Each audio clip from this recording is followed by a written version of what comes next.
अगली खबर राजस्थान से है और राजस्थान के पूर्व मुख्यमंत्री अशोक गहलोत ने एक बड़ा बयान दिया है। सबसे पहले हम आपको बताते हैं कि अशोक गहलोत की सरकार ने पिछली बार छात्र संघ चुनाव पर रोक लगा दी थी और रोक में कई हवाले दिए गए थे और उस रोक को लेकर अब खुद अशोक गहलोत कह रहे हैं कि छात्र संघ चुनाव बहाल किए जाएं। बड़ी अचंभे की बात है।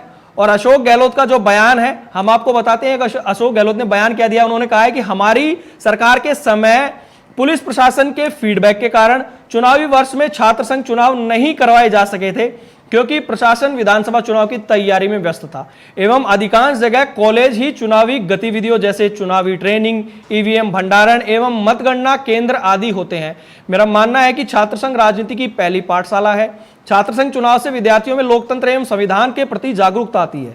मैं स्वयं छात्र संघ की राजनीति से निकला हूं। पिछले कार्यकाल में भाजपा सरकार ने छात्र संघ चुनाव पर रोक लगाई थी जिसे हमारी सरकार ने हटाया।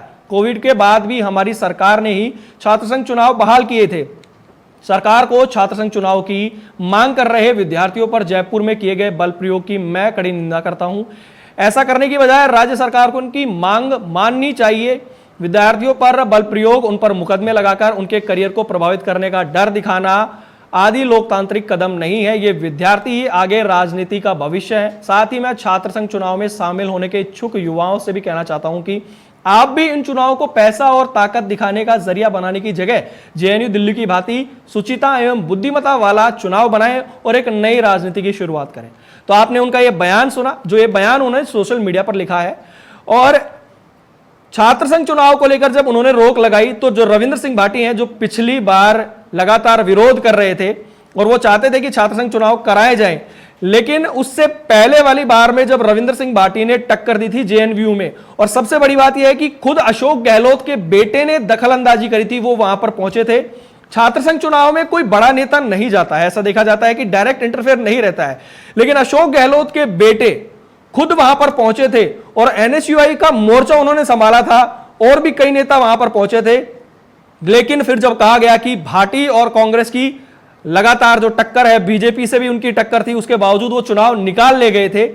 और अगली बार अशोक गहलोत ने चुनाव पर रोक लगा दी। उन्होंने ये जो हवाले दिए हैं जिसमें कहा गया है कि ये सारी बातें थी, उस वजह से हमने रोक लगाई है और उन्हीं कारणों की वजह से फिर चुनाव नहीं कराए गए।